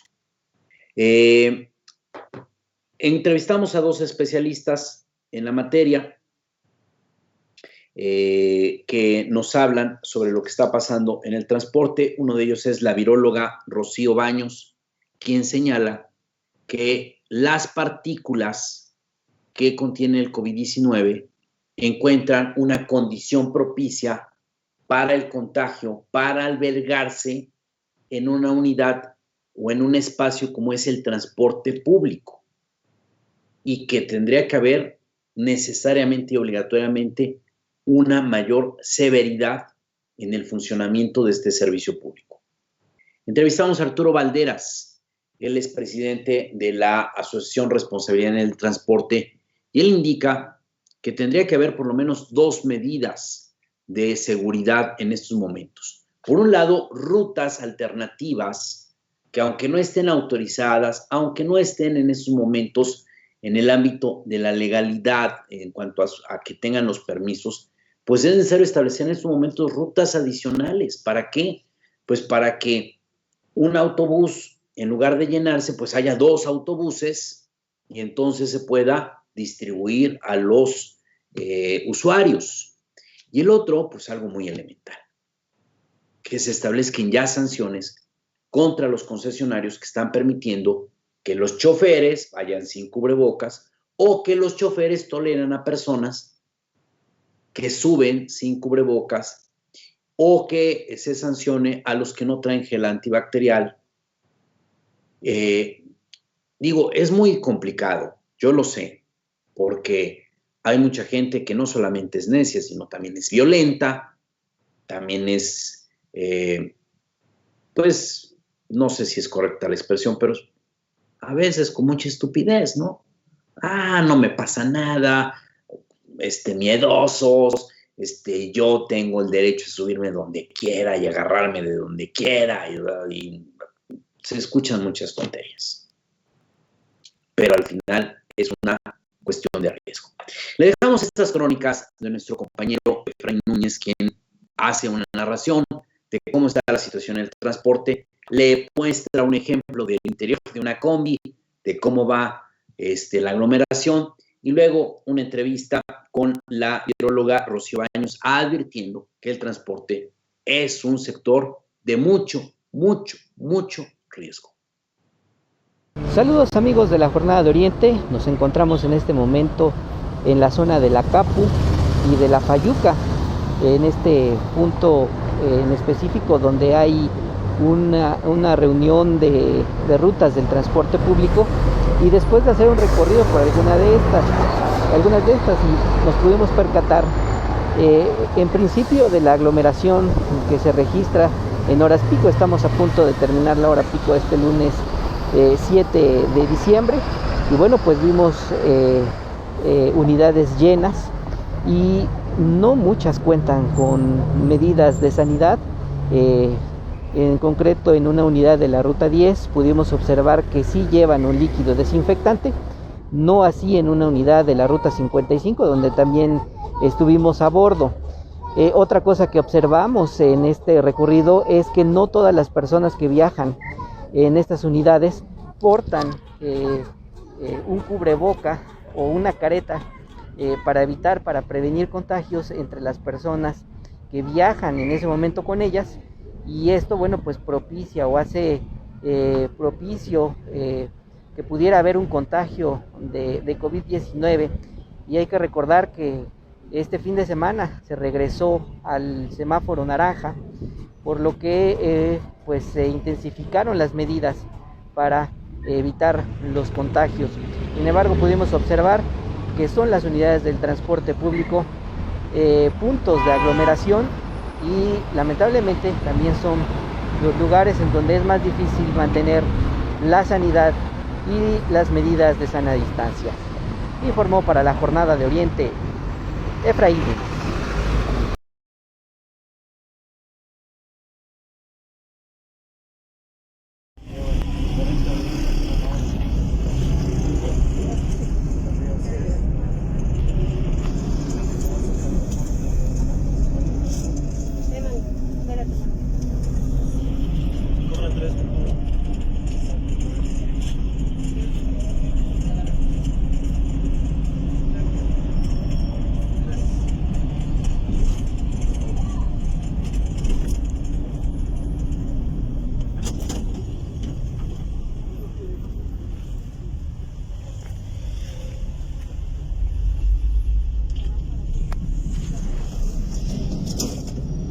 Hablaré que ya voy.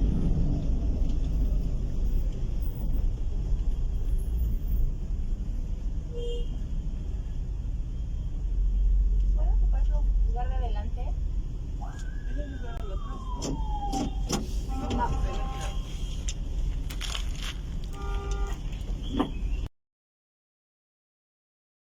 Ciertamente pues es muy intensa en el transporte público, y simplemente por la circunstancia de que hay mucha cercanía entre los individuos, no se mantiene la distancia que es recomendada para que las gotitas de saliva o gotículas que llevan el virus, esas gotitas, pues no hay suficiente distancia como para que se caigan al piso antes de llegar a una persona y las puedan y puedan contagiar el virus, ¿no? Entonces, esa es la razón. La distancia no se puede mantener, la distancia sana que hemos planteado en México, la distancia física razonable, no se puede mantener, y por lo tanto hay más transmisión del virus.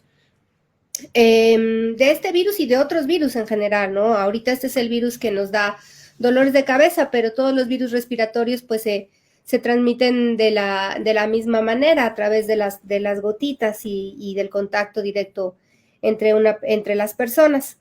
Entonces, ¿podría decirse, doctora, perdón, que este es el punto de mayor contagio? No sé si pudiéramos decirlo, porque igual si estamos pensando, por ejemplo, en un mercado donde hay muchísima gente, donde hay mucha gente que se reúne a comprar, pues en ese periodo en el que están haciéndose las compras, que convergen 3, 4 personas en un espacio pequeñito, y si estamos hablando de un lugar donde que no está al aire libre, pues hay mucha interacción entre la gente, y estas gotitas de saliva que les digo que van de una persona a otra, pues es más fácil que lleguen, es más fácil que salgan de un individuo y lleguen a otro. Sí es posible que en el transporte público, pues dado el tiempo que pasa la gente en un mismo lugar, que se traslada de un lugar a otro,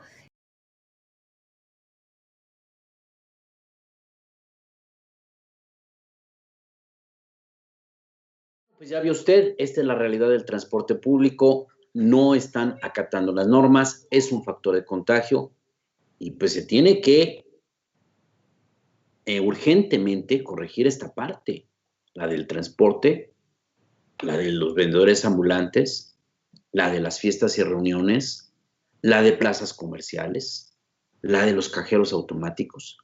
Hay Oxxos que ya están empezando a tener controles y hay Oxxos que no pasa nada. Por ejemplo, usted me dice, ¿por qué nos fijamos en los Oxxos? Bueno, porque nada más aquí en la ciudad de Puebla hay más de 3,000 tiendas Oxxos. Sí, pues hay una casi por cada esquina para mí. Entonces, son lugares de contagio. Los bancos, luego es muy curioso.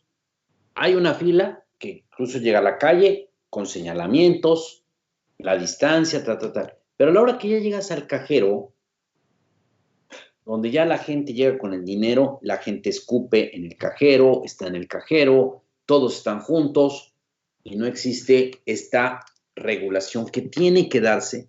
Yo sé que es complejo, yo sé que es difícil, no estamos acostumbrados a esas reglas, pero por lo menos aquí a mediados del próximo año es la única alternativa. No nos quedemos en esa falsa idea de que la vacuna ya viene en camino y que esto ya se va a acabar pronto y que vacunándonos todos ya la saltamos, ya la libramos. No. De acuerdo a el cronograma que se ha hecho de contagio de COVID-19, una persona que se contagia, en la mayoría de los casos, los primeros 4 o 5 días, todo se reduce a un malestar como de gripa, hay algún dolor muscular, este tema de que no capta nada con el olfato, y ya después los que tienen complicaciones a partir del 7º, 8º, 9º, 10º día empiezan ya a tener muy fuertes complicaciones que los llevan en algunos casos a tener que utilizar respiradores artificiales, a estar hospitalizados, a estar frecuentemente a bañarse en hielo para bajarles la temperatura, toda esta situación extrema. Y entonces, pues estamos muy vulnerables. Es un episodio en el que usted, con que capte algunas partículas, es cuestión de días para que usted esté grave. Y el tema de la inmunización tarda todavía muchos meses. Y en el caso del transporte público, pues algo se tiene que hacer. Pero que tiene que haber un poco más de mano dura, o mucha mano dura, contra un sector rebelde, que ha sido el de los concesionarios, que siempre han hecho lo que quieren, que siempre se han vinculado al poder político para tener impunidad, pero ahora más que nunca el transporte público está poniendo en riesgo la vida de miles de personas. No solamente porque siguen manejando como si llevaran reses los choferes, sino porque ahora pues también está el riesgo de un contagio masivo, o no el riesgo, la realidad de que los contagios masivos se están dando en el transporte público. Bueno, pues eso es lo que tenemos. Vamos a seguir insistiendo y vamos a seguir detectando lugares donde no se está respetando las medidas de la emergencia sanitaria. Bueno, le platico. En el ámbito internacional hay 3 noticias hoy muy importantes. La primera es que el presidente más bien el próximo presidente de Estados Unidos, John Biden, el demócrata John Biden, El día de hoy tuvo su primera tormenta. Todavía no llega a la presidencia y el día de hoy ya tuvo su primera tormenta. ¿Por qué? Porque desde el lunes trascendió que Biden va a proponer al Senado a Lloyd Austin, un general retirado, para que sea el nuevo secretario del ejército estadounidense, sea el jefe del ejército. Este hombre, Lloyd Austin, es de raza negra.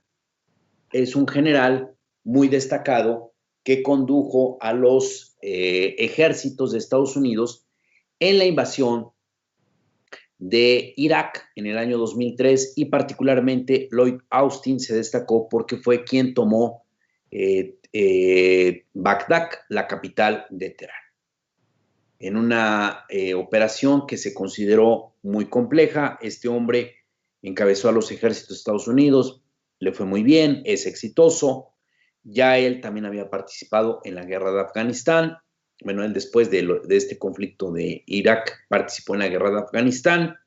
Tiene 67 años de edad, se retiró en 2016 y en un primer momento gustó mucho que por primera vez en Estados Unidos hay un jefe militar del más alto rango, es decir, jefe del ejército, que sea alguien de raza negra.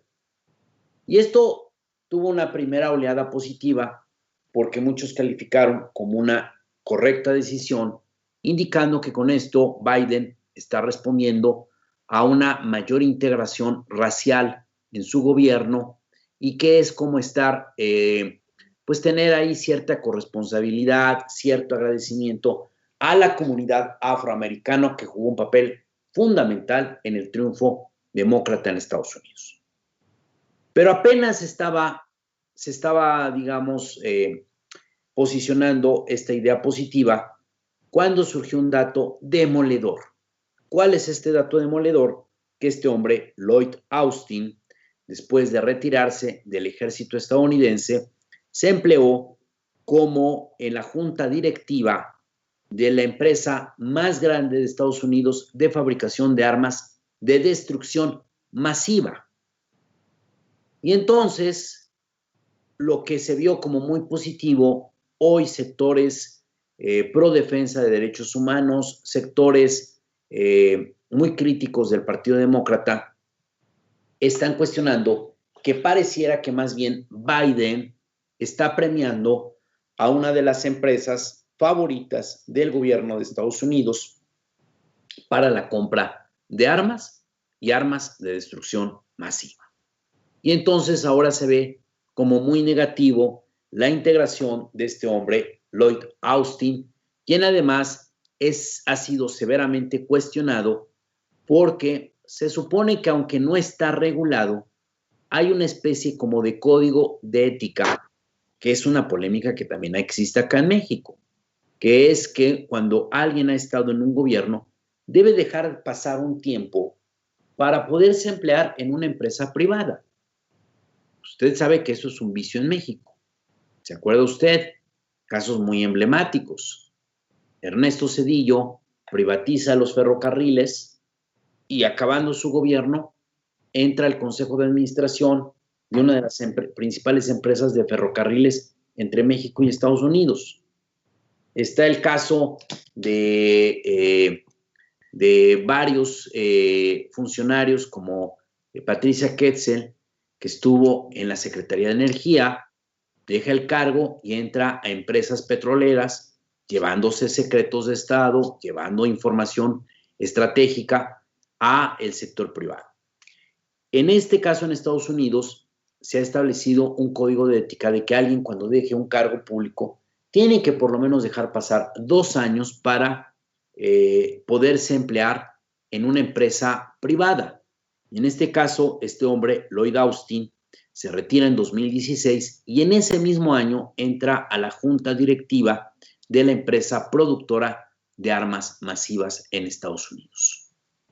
Y entonces, pues ahora tiene su primera crisis Biden porque hay mucho enojo de sectores progresistas que lo apoyaron en el pasado proceso electoral por llevar a un hombre vinculado con la industria de la fabricación de armas allá en Estados Unidos, llevarlo ahora como jefe del ejército de Estados Unidos, en lo que muchos han dicho pareciera que más bien es como proteger ciertos intereses económicos o estar ya fraguando desde estos momentos el suscribir contratos de esta gran empresa con el gobierno de Estados Unidos.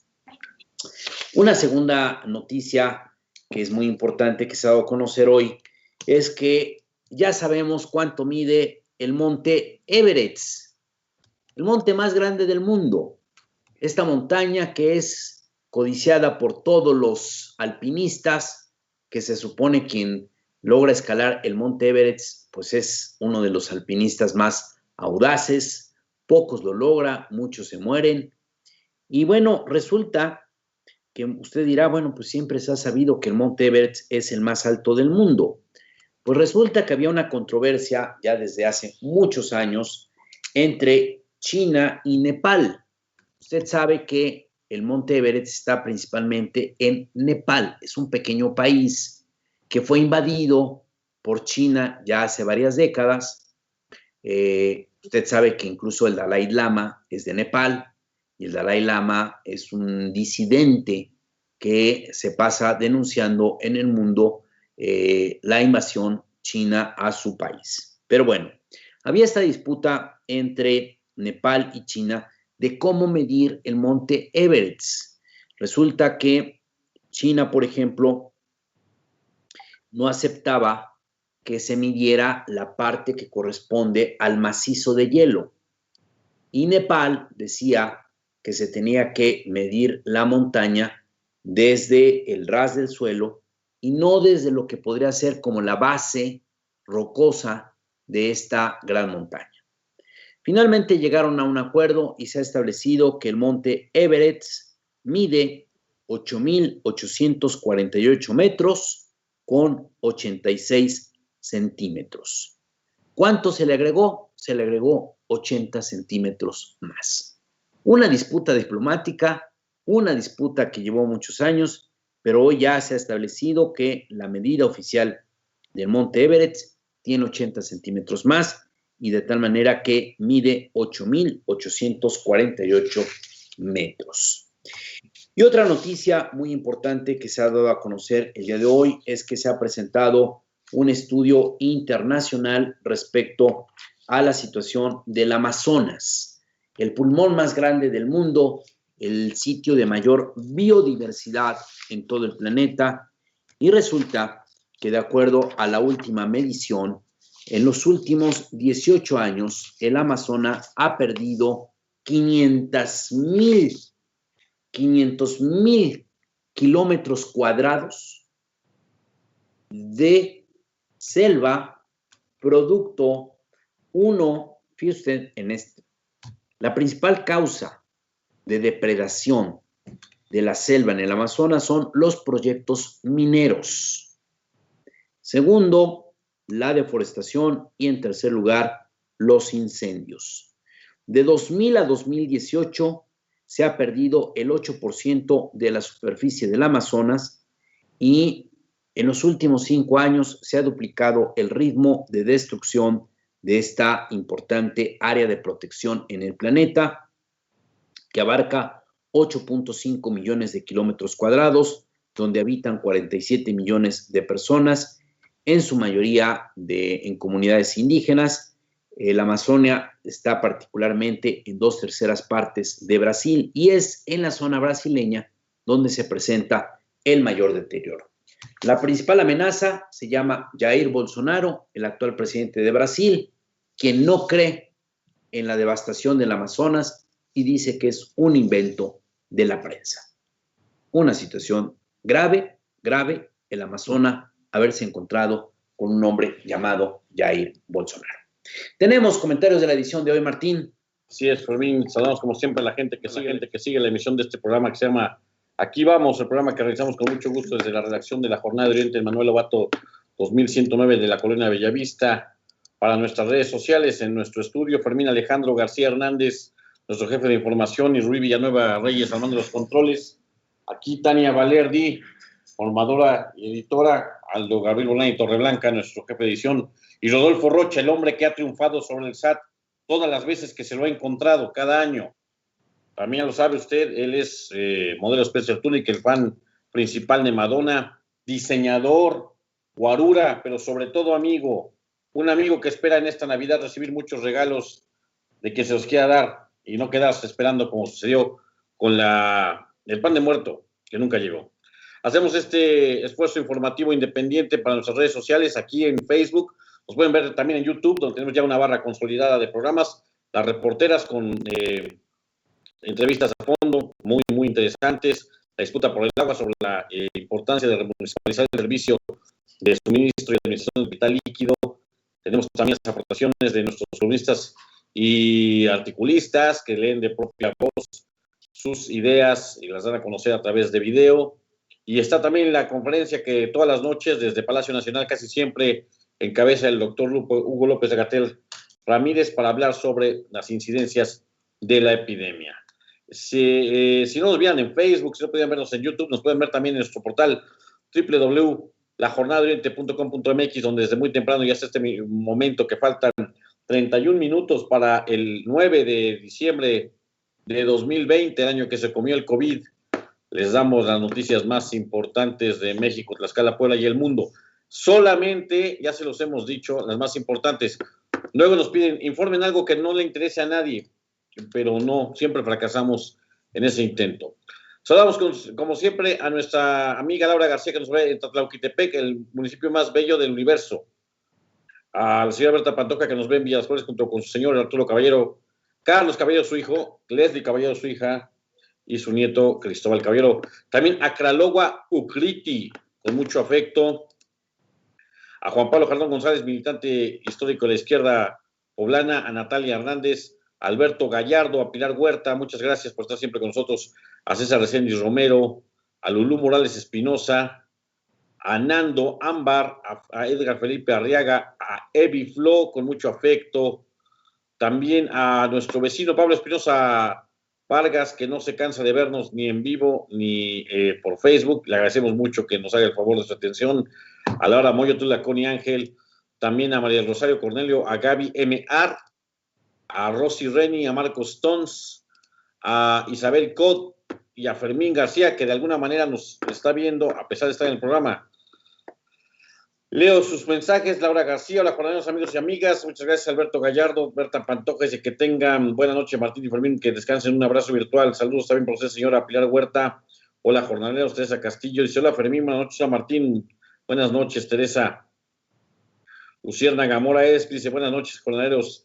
Isabel Cot nos dice, qué triste que por esa falta de atención y los guardias son en verdad terribles, se ensañan ante la tragedia de los demás, son indolentes. ¿Quién tiene la culpa? El director, desgraciadamente, supuestamente, la filosofía de la cuarta transformación es la humanidad, es sensibilidad y por unos cuantos van a pagar otros.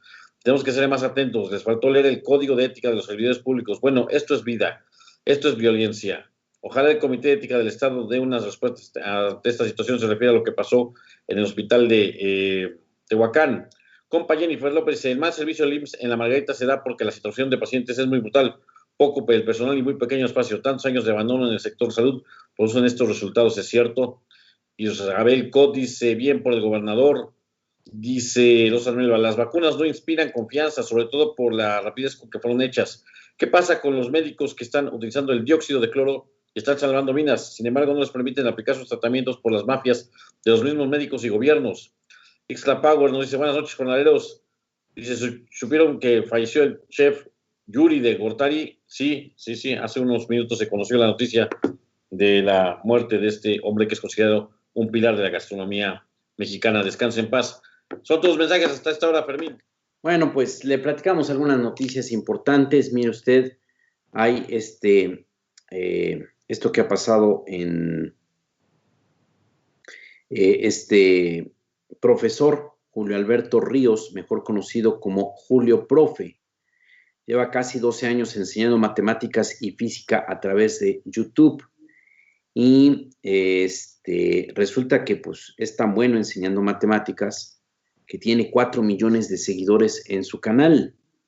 Bueno, pues resulta que ha roto el récord Guinness porque ha dado la mayor clase de matemáticas transmitida en vivo con más espectadores en YouTube, que se llevó este 7 de diciembre y contó con la participación de 213,586 personas que lo vieron en vivo para tomar una clase de matemáticas. Él es de Jalisco, incluso la clase se realizó en el marco del Recrea Academy 2020, es un evento promovido por la Secretaría de Educación Pública del Gobierno de Jalisco. El gobernador Enrique Alfaro felicitó a Julio Profe, dice, la clase de matemáticas por YouTube más grande del mundo acaba de romper el récord Guinness y fue aquí, en Jalisco, y con Julio Profe y 213,586 espectadores de los 1,600 que necesitaban estar conectados de acuerdo a la última marca que se tenía. Mira lo que hace hoy la tecnología. Imagínate, Martín, que hubieras tomado clases con él. No sé, yo estaría en la NASA. No, pues no hubieras reprobado 10 veces álgebra. Yo en la NASA, ahí. Por eso, repito, no hubieras reprobado 10 veces álgebra. En la agencia rusa de aeronáutica. Por cierto, pasaste en un mes de diciembre. Sí, no, saludos a mi maestro favorito. En la 10ª vez. Al sencillito, donde quiera que esté, maestro. Sin usted no me hubiera graduado. Con usted aprendí todo, sobre todo ser humano. Sí. Fue la última persona que me trató como un ser humano. Sí, después de que le regalaste un arconzote así grandote ya. Maestro. Puso la calificación de la humanidad. Me pasó por humanidad, hay que decirlo. Es cierto. El empresario tequilero. No manches a mi maestro. No lo manches. No, pues yo no estoy cuestionando al maestro. Se lo llevé después en agradecimiento por la paciencia que me tuvo y porque me dio un trato humano y generoso, del cual de solo acordarme me dan ganas de llorar. No, es para... Fue la última vez que alguien me trató con gentileza. Bueno. El empresario tequilero muy famoso Jorge Casillas muere a los 52 años de edad porque iba a subir a un helicóptero y el helicóptero le golpea la cabeza y le provoca un traumatismo craneoencefálico muy severo. El gobernador Jaime Bonilla de Baja California Norte lo acaban de hospitalizar por salir positivo de COVID-19 y porque al parecer se ha complicado su condición de salud. También le damos a conocer que el día de hoy Esteban Moctezuma Barragán ha anunciado que el regreso a clases presenciales será solamente en los estados que tengan semáforo verde del semáforo que mide la condición epidemiológica en cada estado. Solamente hay tres estados que van a regresar en enero de 2021 y estos son Chiapas, Campeche y Veracruz. Son los 3 únicos estados que pueden tener clases presenciales a principios del próximo año. Pues son las noticias más importantes que le queremos comentar. Muchas gracias por su atención y su participación y nos vemos mañana aquí en las redes sociales de la Jornada de Oriente. Que pase usted una excelente noche. No me acordaba que era al principio del programa que se conmemoraba hoy. Hoy se conmemora otro de John Lennon, otro aniversario. Y el nacimiento de Jim Morrison. Bueno, otro aniversario del asesinato de John Lennon. ¿Cuántos años ya? Jim Morrison. Digo, pero ¿cuántos años? En el 80, ¿no? ¿En el 80? 1980. Es decir, muy bien, Bonani. Hace 40 años. 40. ¿Y Morrison ahorita cuántos años tendría, Bonani? Como 72, échale ahí. Bueno, pues ahí está. El Rey Lagarto. Rey Lagarto. Nos vemos aquí mañana. Buenas noches. Buenas noches.